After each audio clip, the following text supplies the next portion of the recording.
Bienvenue sur ma chaîne YouTube Sparkly Sammy, ça me fait grand plaisir de vous présenter ce projet-là aujourd'hui et on commence tout de suite avec le premier vidéo, 5 trucs pour réussir une entrevue. Je dois vous avouer, moi j'ai toujours aimé passer les entrevues et j'ai toujours trouvé que c'était une belle expérience, alors mon but c'est de faire en sorte que ce soit une belle expérience pour vous aussi et que vous en ressortiez confiant. Avoir une attitude positive. Trop souvent, on perçoit l'entrevue comme un moment stressant, on appréhende beaucoup. On se demande est-ce que je vais être intéressant, est-ce que je vais être capable de répondre à une question, est-ce qu'ils vont me choisir et tout ça fait que c'est vraiment l'anxiété et le stress qui prend le dessus. Mon conseil, c'est de voir ce moment-là comme une opportunité, le moment de vous démarquer, d'avoir le projet de vos rêves, d'avoir l'emploi de vos rêves. Donc, c'est vraiment un moment crucial et un moment positif. Ce que ça fait, si vous avez cette belle attitude-là, ça va transparaître dans la façon dont vous allez répondre aux questions et c'est de se donner une chance à soi-même. Se donner une chance à soi-même de performer et d'être fier de ce que vous avez accompli. Parce que l'important, c'est vraiment d'être fier de vous, d'être satisfait de ce que vous allez avoir accompli, d'arriver avec un beau sourire et de repartir avec ce même beau sourire. Se démarquer. Lorsqu'on a une entrevue, on n'est pas les seuls, on est en compétition avec des gens qui veulent la même chose que nous. Alors le but, c'est de se démarquer, de trouver une façon que l'intervieweur se souvienne de vous. Alors je donne un truc, toujours se renseigner sur l'entreprise, sur l'intervieweur, pas simplement savoir où est la bâtisse et comment ça s'appelle, mais d'autres choses, par exemple la mission, les valeurs, les grands projets. En fait, c'est trouver quelque chose que vous trouvez intéressant et qui fait que c'est la raison pour laquelle vous avez postulé là. Ce qui fait que ça va vous donner une bonne réponse lorsqu'on va vous poser la question « Pourquoi est-ce que vous avez postulé chez nous? » Alors là, vous allez pouvoir donner une réponse épatante en nommant les éléments clés que vous avez trouvés et que vous avez trouvés très importants et pertinents. Ça prouve à l'intervieweur que vous avez été préparé, que vous êtes motivé et que vous voulez vraiment être choisi. Avoir une bonne poignée de main.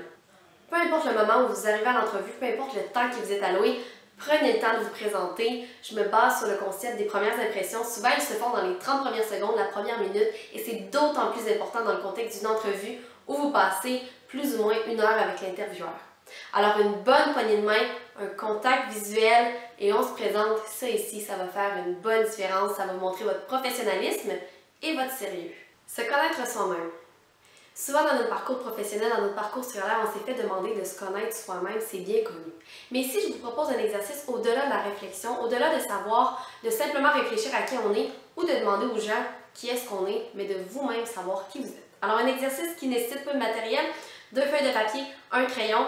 Alors sur une feuille, on écrit d'un côté les forces, de l'autre côté les faiblesses. Et sur l'autre feuille, on inscrit nos perspectives d'avenir, nos plus grands défis, nos plus grandes réalisations. Le but ici, c'est de savoir si vous vous connaissez réellement. Ça peut paraître banal, mais c'est un très bon exercice. Je l'ai fait moi-même pour obtenir un stage et ça m'a réellement aidé. Ça m'a aidé de 1 pour faire des lettres de motivation, ça m'a aidé dans d'autres types d'entrevues. Donc cette technique-là vous permet de 1 d'être pertinent et de 2 de classifier les éléments. Pertinent parce que lorsque vous allez avoir fait la liste, par exemple, de vos plus grandes réalisations, vous allez pouvoir trouver celle qui est la plus pertinente pour l'employeur. Donc, si par exemple, vous avez eu un tournoi de soccer et un défilé de mode et que vous postulez pour un magasin de vêtements, mais c'est évidemment que c'est le défilé de mode qu'il faut mettre de l'avant. Et si la réflexion n'avait pas été faite au préalable, ça se peut que finalement, ça soit le tournoi de soccer qui ressorte en premier lors de l'entrevue. Donc, ça vous donne une chance d'être pertinent et de trouver les bons éléments pour convaincre l'intervieweur que vous êtes la candidate idéale et classifier les éléments parce que vous allez pouvoir mettre les choses en ordre d'importance. Donc, la qualité la plus grande, le défaut le plus grand, la plus grande réalisation. Donc, tout ça vous permet de réellement être pertinent et d'avoir le plus d'arguments possible. Se pratiquer. Après avoir fait vos recherches sur l'employeur et après avoir fait cette belle introspection pour savoir qui vous êtes réellement, c'est le temps de se pratiquer. Donc, on choisit quelqu'un en qui on a confiance, quelqu'un qui nous est cher et demandez-lui simplement de vous poser des questions sur 3 aspects importants.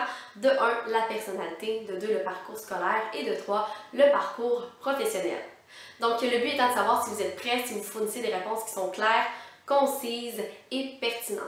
Il suffit de répéter l'exercice jusqu'à ce que vous soyez confiant de vous-même et ça va vous donner un bon coup de main pour avoir la belle énergie et la belle attitude positive qui va vous donner une bonne attitude au moment de l'entrevue. Alors, ça m'a fait plaisir de partager ces trucs-là avec vous. Je vous souhaite bon succès, je vous remercie et à la prochaine!